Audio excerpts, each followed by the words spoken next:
No other country has ever imprisoned so many of its own people proportionately as we have done. What is this about? The harassment of Americans. Have you taken a trip by plane lately? I have to travel with a passport in my pocket in my own country. Well, we have to have an ID with a picture. Well, why do you have to have an ID with a picture? If I'm a terrorist, I'm going to have a fake one, you fool. This harassment never lets up. We now have in New York, there's every taxi cab. Buckle up, this is Edith Wharton. Well, you know, a government that does not care enough about us to give us a national health service, which other countries have, is terribly worried that we may go through the windshield. This constant harassment of the people. And one day I think they're going to rise up and tear this damn thing to pieces. The people in our universities are rather timid and conform for a lot of reasons. But I think that many people are asking questions. Why have we come to the point that I have to carry a passport in the United States so that I have ID with a picture? Over the years, attempts have been made for us to have cards of identity, which fascist states require, and Bonaparte-style democracies also require, like Italy and France. This is alien to the American tradition, and yet now they've got it. I don't know how a diners club with a picture on it is identification of any kind, but anyway, that's what they want. The constant intrusion, the getting hold of your social security number, what they're doing now on the internet and buying things, and they have records. They keep thorough records on just about everybody. I think if there is disrespect for that, I think that's good. And if there is curiosity about how we got into this state, most people think the CIA was always there. It wasn't. It was founded in 47, 48. It's totally illegal, unconstitutional, I should say. It does not submit its accounts to Congress as the Constitution requires. Lately, they have seemed to be conforming to the law, but I rather doubt it. It's totally a rogue out there. We have so many secret services that we don't know anything about them. And we have so many activities going on abroad that we will never know anything about because they are kept obscure from us. Remember, you know, David Hume said in 1745, he said, how are the many, who are many and so powerful, and thus powerful, controlled by the few who are few and less powerful? He said, it is done through opinion, and opinion is formed by the schools and the churches and the broadsheets, which is what they call newspapers then. He who controls religion, who controls education and the press, the class that does, will create any opinion that it wants, to do anything that it wants. If it's in England, they want a war with France, opinion will go against the French. I have been reading American opinion all my life. I have never read a story in the American press that was favorable to any other society. We are constantly bad-mouthing every other country on earth, and we're the greatest, we're the greatest, we're the greatest. Everybody envies us. We're so good. Sweden, yes, they have better education, better health service, better daycare centers for working mothers, but they're all alcoholics and they kill themselves. As though because you have good health and good education, you'll be so bored with your life that you will want to commit suicide and get drunk. This constant drip torture of misinformation has really skewed the entire country. No one knows what to think about anything. I think a great many people have just pulled out. They just ignore the constant propaganda. Yes, we do get a lot of fairly true information, but who can wade through it? It comes at us in such avalanches. Changing times. Governments generally mislead us, and then again, messengers generally have the wrong message. So that there is no generality that we can make out of this situation. I think the opinion, in the sense that David Hume used it, is constant and is generally self-serving, in this case for the government of the United States. There are messengers, there are voices that are telling the truth, that are useful. However, everything that a government can do to silence Noam Chomsky or me, that's an example, they will do. I talked to Chomsky. I was up at Harvard giving a lecture, and they had flyers all around the Harvard yard saying where I was to be speaking, what time. About several hundred of them. Within 30 minutes, they'd all been torn down. There was no mention that I was there in the Harvard Crimson, no message in the Boston papers. I drew 2,000 or 3,000 people. That was the day I saw Chomsky. And he said, I explained it, he said, well, they do that to me too. I said, okay. And it's all across the country this happens, because opinion does not want us to be heard. I said, okay, how is it that we draw 1,000, 2,000, 3,000 people? How do they know we're there? And Chomsky said, I think it's mystical. I don't know how. There is some sort of underground out there that knows when something interesting is going to happen. So that's how we messengers get around, caller. We are drawn by the underground. The underground has pulled us into their orbit. Who is tearing down the flyers? At that time, I should think what is called neoconservatives were the most motivated. My question has to do with the American aristocracy. Every time I mention it, I'm told that I'm engaging in class warfare. My daughter is applying for college, and she has a 3.8 GPA, a very high SAT, and she was basically advised that her chances of getting into Yale were nil. Yet George Bush, with a C average in high school, gets into Yale with mediocre grades at Yale by his own admission, gets into Harvard Business School.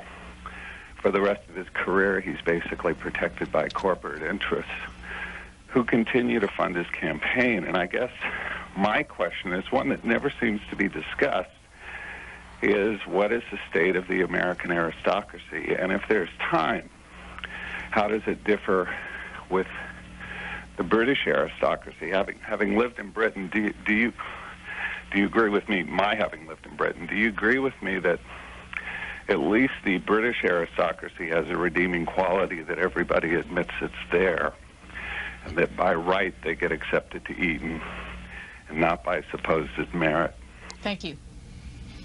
Well, we certainly have a very durable aristocracy. There's enough meritocracy that people join the aristocracy, both here and in England. England is always taking in new people to have new blood. But the heart of an aristocracy are the schools.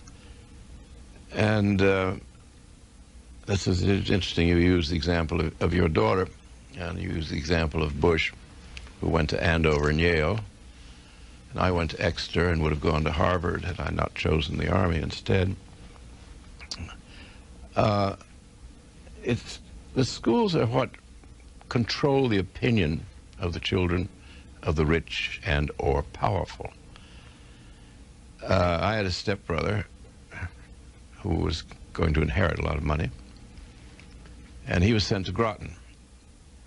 That's where Groton, St. Mark's, and so on, those schools are invented for those who will be rich, to make them into, not only into gentlemen and scholars, but to inculcate certain values. Opinion, I come back to David Hume, this is how opinion is formed in the ruling class. They know if you're sent to Groton what they're going to get in the way of moral and political training, what their view of the world will be. I belong to the ruling class, I'm a stepbrother, but I'm not going to inherit any money. So I'm sent to Exeter, which is for the bright boys of the ruling class, who will eventually work for the rich boys, and we will become judges, senators, editors of the New York Times. Many fields are open to us, bankers. But we are the sort of apparatchiks, and not properly speaking, except by birth, a member of the ultimate class. Well, that's how it's done, and that's how they continue it. There's always been a move in England where, as you point out, they know about the upper classes, and we're not told. We have the most intelligent upper class I've ever seen, or at least overall they are. Nobody knows they're there. They own the newspapers. The newspapers aren't going to give the game away.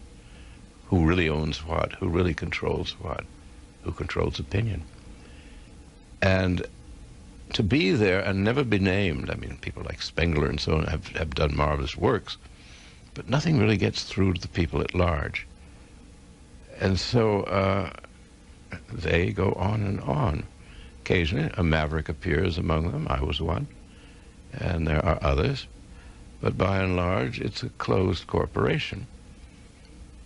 There's a very good guy, if you want to read more about this, called G. William Domhoff, D-O-M-H-O-F-F. He teaches at Santa Cruz, or used to, University of California. Who Rules America? He's written 3 or 4 of those books. What he does, he goes through corporations and he gets lists of directors. Then he goes through the social registers and finds their names. And then he starts to find what clubs they belong to, where they went on to college. And he begins to construct, you begin to know all their names. They become sort of friends that you don't have. And would we likely find them on the lists of invitees to this and previous White Houses? Of course. Some more than others, you know. I mean, now with the cost of television so high, a somewhat cruder sort of millionaires coming to the White House. I don't think you'll see many Mellons going there or Rockefellers, but you will see movie moguls. You're not supposed to think they were trying to surrender. It is the will of the American government and the school teachers who follow the lead of the government, largely because they have to, because of the huge allocations for research and development that universities get, which affects the humanities, that is, the history departments as well. Anticipating such a question as yours, I will give you a little reading list. First of all, in May of 1945, Alan Dulles, you made a reference to the Swiss meetings, he was, I think, head of the OSS, part of the OSS, was having conversations with the Japanese about the conditions of surrender. We had said unconditional surrender, but basically we were probably willing to adjust it. They had a condition. They wanted to keep the emperor. So I would propose that you read, let me see here, The Decision to Use the A-Bomb by Edwin Fogelman, F-O-G-E-L-M-A-N. It's very thorough. And also Unconditional Surrender by John D. Chappell, C-H-A-P-P-E-L-L. This is one of the most thorough studies of what preceded the dropping of the bomb. By the 28th of May, the president had been assured that the Japanese were defeated. Admiral Nimitz said, we don't need to invade, and we certainly don't need to use nuclear weapons. They will surrender in the course of the summer. Now that's Nimitz, who was the admiral of the fleet in the Pacific at the time. Stimson, the Secretary of War under Roosevelt, had been Secretary of State under Herbert Hoover. And Stimson asked by committee, was he surprised when the Japanese attacked Pearl Harbor? This was earlier, but leading up to it, to the way the Japanese mind allegedly worked. He said, I was not surprised, letting on that it's because I knew the situation best, having been Secretary of State, that indeed, if put in a box, I'm now shifting from the atomic bomb to Pearl Harbor, that Roosevelt provoked Japan into attacking us.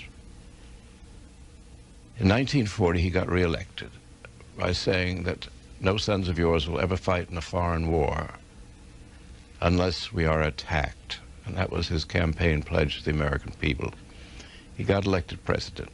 He wants to go into the war on the side of England, which is being battered by the German Air Force. France has fallen. 80% of the American people do not want to go to war, any more than they wanted to go to war in 1917. He does his best to try and convince them. and virtuously, since I'm on the side of England against Germany. I, too, was all for the idea that we give them destroyers, materiel, help Russia, too. But the American people aren't going to buy a war. The only way he can get in, Japan has made a tripartite agreement with Germany and with Italy. Each will help the other in case of war. Roosevelt is now deliberately moving Japan into attacking us. Finally, in August, I think it was, of 1941, he gave them an ultimatum. Through Cordell Hull, his Secretary of State, they had 2 Japanese ambassadors that come to Washington. And he said, you must withdraw from the mainland of Asia. Since 1937, they've been trying to conquer China, and they'd already conquered Manchuria. If not, we will put an embargo on you. And they were getting, most of their oil came from us, and scrap metal. They didn't have metal of their own. They imported. If you don't obey this ultimatum, they immediately prepared for an attack on Pearl Harbor. Apologists for Roosevelt in this instance, by the way, I am pro-Roosevelt and pro-New Deal. I'm anti-American empire. Apologists for Roosevelt say that he expected the attack to come at Manila or some other place. He didn't expect this massive all-out attack on Pearl Harbor, which cost us 3,000 lives. It came to pass on the 7th of December, 1941. A week before the attack, he wrote a letter, this is all a matter of history, to Wendell Willkie, the Republican opponent, his Republican opponent in the previous election, and he said, we will be attacked probably before next Monday. And we were attacked on Sunday. Now, if he could write that a week before to Wendell Willkie, why didn't he write it to the commanders at Pearl Harbor? The only warning that they were given by the War Department was to watch out for saboteurs, that they were around. And a funny order came to move some of the newer ships out of Pearl Harbor and send off in a westerly direction. I hope that answers you. Everything changed after '89. We lost our enemy. It takes a lot of money to create opinion as powerful as the opinion our ownership created for us in the Russians are coming and communism is everywhere, when it isn't anywhere, at least not in the United States it wasn't. I see it more as too few people have too much money, too many people have too little, and the graspingness and the total power of corporate America. If you own the New York Times, if you own the President, if you own the Congress, there's no way for the people to express themselves. There's no means of redress. You can't say we've got a great, out of the West, out of the Monongahela Valley came a man, a titan. You can't do that anymore. Times won't report the great new leader. His speeches will not be recorded. They have silenced just about every dissenting voice in the country and done it very, very successfully. Truman and Eisenhower were 2 old pros. They knew the Cold War had been cooked up by Truman. The Russians are coming so that we could establish NATO, the CIA, militarize the economy, control our own people, not to mention everybody else who falls under our sway. They're very cynical. And in fact, Eisenhower, in his farewell to the nation in January '61, when Jack came to office, he warned of the military-industrial complex. He also, something that people forget, he warned of the influence on the universities of the military-industrial complex. He said, once a university accepts a large federal allocation of funds, that university ceases to be free, where you should have free inquiry, etc., and you will not have it because of the necessity they will feel. I'm interpreting now, not quoting him, that they will feel the government wants, and this has affected the history departments, They are serving up history, even near history, like Kennedy. They're serving it up in order to create a kind of false picture of a country that anybody can be president and land of opportunity, of the people, by the people, for the people. All that has been erased in the last 50 years. There is nothing left of it except false histories and hagiographies.